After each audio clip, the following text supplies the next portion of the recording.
网络科技的发达，使得在网络上的消息常常不经过滤而四处流窜。为了让长辈们能够更清楚认识网络上消息的真假判别，中嘉宽屏三冠王双子星特别前往台南市东区富强里的活动中心，与长辈们进行分辨真假消息的媒体识读课程，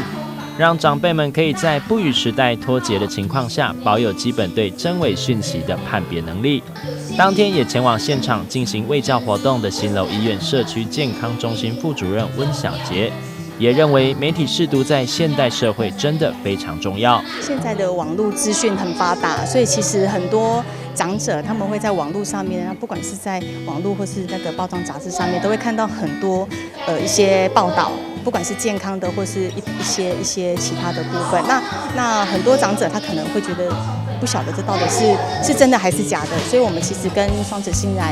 媒体来做结合，就是希望能够让长者有一些正确的观念这样子。那他们在上课的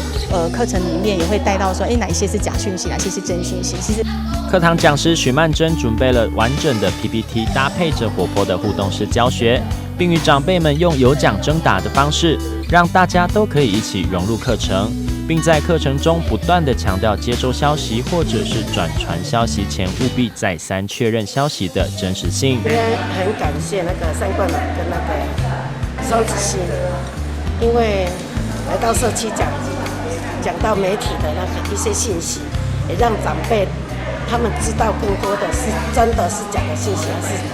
还是真的信息，让他们可以充分的增加他们的一些自信。可是看到他们的给我的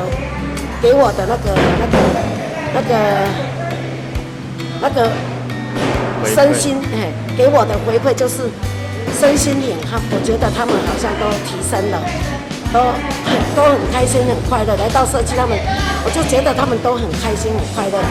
里长也表示，平常透过各类不同的活动，促使社区长辈们走出户外活动，也可借此让他们的身心灵都可以得到健康的抒发。台南新闻刘品言采访报道。